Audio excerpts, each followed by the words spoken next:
Assalomu alaykum. Big Update taqdimotimizga xush kelibsiz. Cambridge o'quv markazi har taqdimotida ta'lim bozorini yangi darajaga olib chiqadigan yangiliklar bilan ulashishidan xabaringiz bor. Bu gal ham Cambridge aziz o'quvchilar uchun katta yangiliklarni tayyorlab qo'ygan.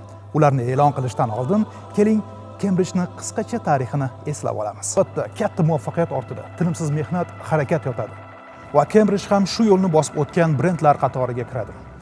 Kichkinagina markaz bo'lishiga qaramay, birin-ketin Drujba, Darxon, Tinchlik filiallarini ochib, kengaya boshladi. 2018-yil sentyabr oylarida jajji farzandlarimiz ham ingliz tilini o'rganishlari uchun Cambridge Kids ochildi. Cambridge'ning asosiy maqsadi yoshlarga sifatli ta'lim berish bo'lganligi tufayli faqatgina ingliz tili bilan cheklanib qolmadi. 2021-yil mart oylarida 12 yoshdan 17 yoshgacha mo'ljallangan Mars IT o'quv markazini ishga tushirdi va bu hali hammasi emas edi. 2025-yil 3-may kuni Cambridge Group va Akfa Group hamkorligida Jahon School maktabining ochilganligi e'lon qilindi. Cambridge o'quv markazining missiyasi ilmli va kelajagi porloq yoshlarni tarbiyalashdir. Shu kungacha bu missiya bizga katta motivatsiya berib kelyapti va bu endigina boshlanishi.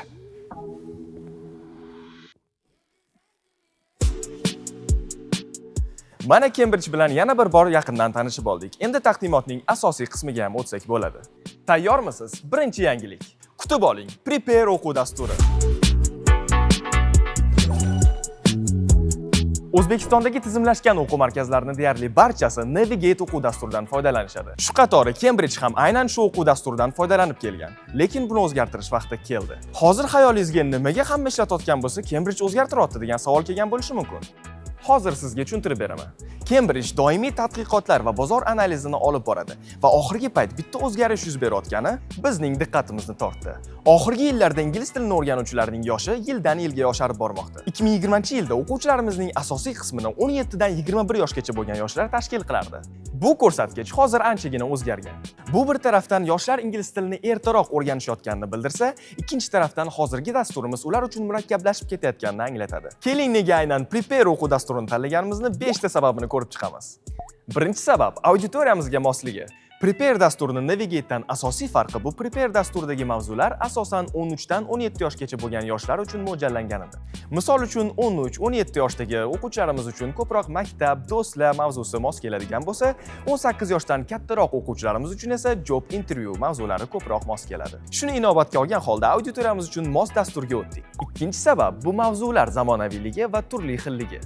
Prepare dasturi hozirgi yoshlar hayotiga moslashtirilgan holatda internet madaniyati, texnologiyalar, global muhit va kundalik hayot kabi mavzularni o'z ichiga qamrab oladi. Bu barcha o'quvchilar uchun tanish mavzular qatoriga kiradi va bu ingliz tilini o'rganishlarini ancha osonroq qiladi. Uchinchi sabab bu davlat tanlovidan o'tganligi. Hozirgi kunda o'rta ta'limda 6,5 milliondan ortiq o'quvchi ta'lim oladi. Bu davlat uchun juda ham katta mas'uliyat yuklashi bilan birga eng ishonchli manbaga murojaat qilishga to'g'ri keladi. Shuning uchun ham O'zbekiston rasmiy o'quv dasturi Prepare kitobiga ishonch bildirgan va bu esa biz ham to'g'ri yo'lda ekanligimizni bildiradi. To'rtinchi sabab kontentlari boyligi va interaktivligi. O'quv dasturi multimedia materiallari, interaktiv topshiriqlar, videolar va onlayn platformalar bilan boyitilgan. Bu o'quvchilar uchun juda katta afzallik hisoblanadi. Chunki endi o'quvchilar faqat kitobdan emas, balki turli xil formatdagi materiallar bilan o'rganishadi. 5-sabab Cambridge'ning yangilanish strategiyasi. Bilasiz, shu vaqtgacha Cambridge ta'lim sohasida yangi innovatsiyalarni o'quvchilarga taqdim qilib keladi. Gibrid ta'lim, mobil ilova va universitetlar qabul qiladigan kuchli sertifikat. Bularning hammasini Cambridge birinchi bo'lib bozorga olib kirgan. Endi bo'lsa navbat yangi o'quv dasturiga. Buning asosiy sababi biz ta'lim bozorini yanada cho'qqiga olib chiqish va ta'lim sifatini yanada oshirishni niyat qilib qo'yganmiz. Bu uchun esa tun-u kun tinmasdan jamoamiz bilan mehnat qilyapmiz. Yangi dastur haqida yetarlicha ma'lumotga ega bo'ldingiz. Endi navbat ikkinchi katta yangilikka. IELTS Focus. Xo'sh, IELTS Focus o'zi nima? Bu sizni ingliz tili darajangiz qanday bo'lishidan qat'iy nazar, xoh beginner, xoh elementary farqi yo'q. IELTS ni noldan o'rganish uchun mo'ljallangan maxsus platforma hisoblanadi. Barchangizga ma'lumki, ingliz tilini o'rganishdagi eng asosiy og'riqli muammolardan biri General Englishdan IELTS ga o'tish hisoblanadi. Ingliz tilini shuncha paytdan beri o'rganib yurgan o'quvchi IELTS ga o'tganda o'zini beginnerga tushib qolgandek his qiladi. Sababi ingliz tilini o'rganish boshqa, IELTS ni o'rganish boshqa olam. O'quvchilardagi shu muammoga barham berish maqsadida IELTS Focus dasturini ishlab chiqdik. IELTS Focus dasturida o'quvchilar beginner darajasidan boshlab o'z darajalariga mos ravishda IELTS mazmunini o'rganishadi va topshiriqlarga bosqichma-bosqich tayyorgarlik ko'rishadi. Bu hozirgi ta'lim bozorida precedentsiz model hisoblanadi. Keling, dastur qanday ishlashini birgalikda ko'rib chiqamiz. O'quvchilarimiz odatda Student App ilovasida har kuni beriladigan homework, funbox hamda qo'shimcha topshiriqlarni bajarishadi. Endi esa bu narsani birozgina o'zgartirdik. O'quvchilar dastlabki 3 kunda homework tasklarini bajaradigan bo'lsa, keyingi 4 kunda o'z darajalariga mos ravishda listening, reading, writing, speaking bo'yicha vazifalarni bajarishadi. Buni foydali tomoni o'quvchilar bir kunda faqatgina bitta section bo'yicha vazifa bajaradilar. Bu orqali o'quvchilar o'tgan mavzularni mustahkamlab, IELTS sectionlarini his qilib borishadi. O'quvchilarda savol paydo bo'lishi mumkin. Funbox bilan endi nima bo'ladi? Gap shundaki, Today bo'limidagi vazifalar chuqurlashib borayotganligi tufayli o'quvchilarda ortiqcha bosim paydo bo'lmasligi uchun Funboxni library bo'limiga o'tkazamiz. Va endi Funbox progressga hech qanday ta'sir qilmaydi.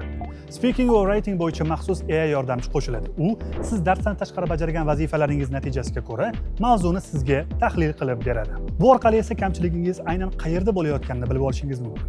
Xato va kamchiliklaringiz ustida ishlagan holda esa mavzularni sifatli va tezroq o'zlashtirish imkoniyatiga ega bo'lasiz. Endi siz beginner darajasida bo'lsangiz ham mock examga kirish imkoniyatiga ega bo'lasiz. Faqatgina beginnerdan IELTS 1 darajasigacha bo'lgan o'quvchilar har bir darajaning 11-haftasidan boshlab to keyingi darajaga chiqqunga qadar 3 marotaba IELTS mock imtihonini topshirish imkoniyatiga ega bo'ladilar.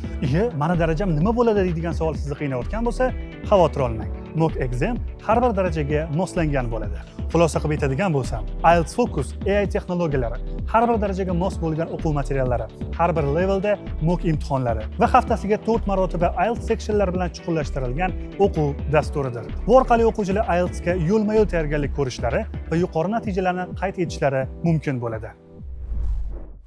O'quv tizimidagi navbatdagi yangilanish, yangi IELTS darajalar.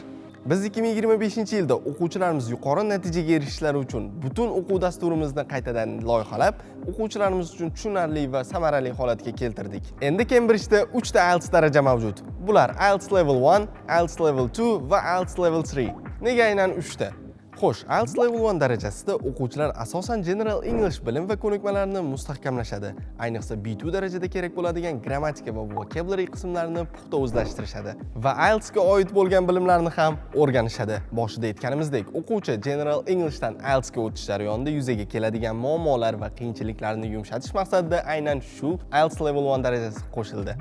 IELTS Level 2 IELTS ga chinakam tayyorlanish darajasi hisoblanadi. Bunda o'quvchilar IELTS ning har bir bo'limi bo'yicha chuqurroq strategiyalarni o'rganishadi, ko'proq akademik matnlar bilan ishlashadi va sekin-sekinlik bilan mashqlar murakkablashib boradi. Bu darajada o'quvchilar haqiqiy IELTS jangiga kirishni boshlashadi. IELTS Level 3 da o'quvchilar to'liq amaliyot qilishga o'tishadi. Maksimal practice testlar, real IELTS formatidagi vazifalar, yuqori ball uchun zarur bo'lgan barcha strategiyalar beriladi. IELTS Level 3 darajasida o'quvchilar kamida 7 va undan yuqori ball olishlari kutilmoqda. Biz barcha kerakli bilimlarni beramiz. Natija esa sizning qanchalik harakat qilganingizga bog'liq. Endi esa keyingi yangilikka o'tsak bo'ladi. Navbatdagi muhim yangilanish bu Cambridge Bookshelf. Bu tizim ta'lim jarayonlarimizni sifat jihatidan butunlay yangi bosqichga olib chiqadi. Cambridge Bookshelf butun dars jarayonini boshqarish uchun yaratilgan maxsus, kuchli, zamonaviy va professional tizim hisoblanadi. Bookshelf yordamida o'qituvchilar vaqtlari ancha tejaladi. Bunga sabab ushbu platforma orqali zoom qilish, kerakli pointlarni belgilash, ko'rsatish funksiyalari, bundan tashqari esa audio, video, interaktiv mashqlar kabi materiallarni bir joydan turib boshqarish imkoniyatiga ega bo'lishadi. Bu orqali biz ustozlarimizning diqqatini to'laqonli o'quvchilar hamda darsga qaratishlariga e'tibor bergan. Shu bilan bugun e'lon qilmoqchi bo'lgan yangiliklarimiz shulardan iborat edi. Bugun e'lon qilgan yangiliklarimizning barchasi sizni yuqori natija olishingizga qaratilgan. Keling, ingliz tili o'rganishni boshlang va o'z maqsadlaringizga erishing. Ingliz tilimi? Unda Cambridge.